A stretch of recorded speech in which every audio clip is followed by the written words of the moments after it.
Good afternoon and welcome to BBC News.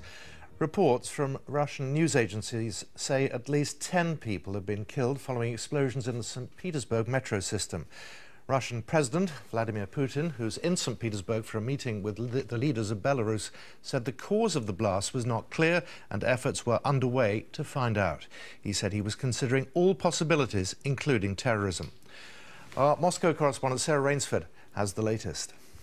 Well, this was an explosion, at least one explosion. There are reports of 2 explosions possibly on the St Petersburg Metro system. This is, of course, Russia's second city, and this was at least one metro station right in the heart of that city. Now, we understand a number of people have been killed. One source is quoted on Russian news agencies suggesting that possibly as many as 10 people have been killed and that there could be as many as 30 casualties, people injured in this incident. We know it happened at 2:30 this afternoon here in Russia, so it would have been a fairly busy time on the underground system. We know that President Putin was in St Petersburg, is in St Petersburg today. He's there for official meetings. He has been informed, and in fact he has spoken about what's happened. He said that the authorities, the security forces, are working to establish the reasons behind this explosion, and he says that all reasons, including terrorism, are being considered, but also potentially criminal causes for this explosion. He said that Russia will take all measures to help the victims, and he sent his condolences to those who died, so to the families of those who died. So clearly there are some people who have been killed in this explosion. And are there any eyewitness accounts coming out of St Petersburg yet? Not that I've seen yet. What we've seen are pictures, we've seen stills, we've seen mobile phone footage from the scene, which shows at least one very badly damaged train carriage and a number of very seriously injured people on the platform to the side of that carriage. So clearly an extremely serious incident, and we've seen pictures too from very smoky corridors in the St Petersburg underground system. I think it was fairly early on, and these are clearly people who didn't see the explosion, because the commentary with the footage I've seen is talking about a fire, and people look fairly calm. So panic obviously hadn't set in at that particular point, but the emergency services are there are fire engines, there are ambulances. It is a major incident, and everyone has obviously responded. And as I say, President Putin has said that they're not excluding the possibility that this could have been a terrorist attack, but that at this point has not yet been confirmed. And Sarah, while you've been speaking, Reuters is reporting that all St Petersburg metro stations are now closed.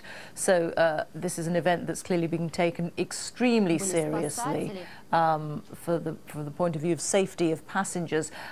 It is some time, is it not, since Russia has experienced any major terrorist attack? Should this be proved eventually to be the case, what's happened now?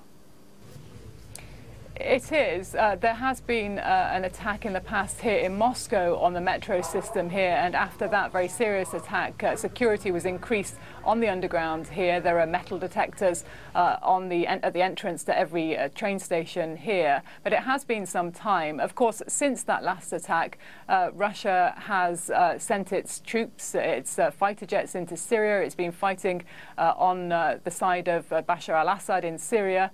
It says it did that to fight against terrorism, to fight against its own insurgents here, Islamic insurgents, extremists here in Russia who had been going to Syria to fight there. So there is an Islamist insurgency here in Russia. There have been attacks in the past which have been blamed on those groups. At the moment, we don't know who might be behind this and whether or not, in fact, it is indeed a terrorist attack. But certainly it's a very serious incident. And as I say, President Putin has said that that's one thing that the authorities here, the security forces, are investigating at the moment. Sarah Rainsford there in Moscow with the latest. Let's just show you the pictures that we're just getting in here, showing the immediate aftermath of this, taken from a passing train in the metro station.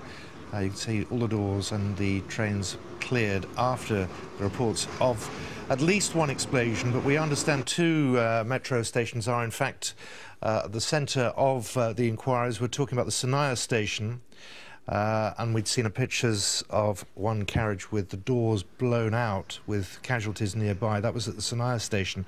Also hearing of an incident at the Technologicheski Institute service metro, and that too has been dealing with reports of an explosion. So 2 explosions it sounds like, but we have not had confirmation of that.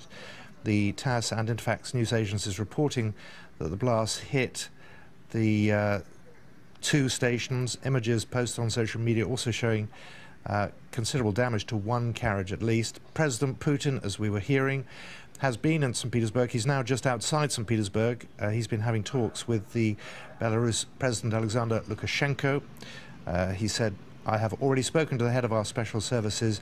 They are working to ascertain the cause."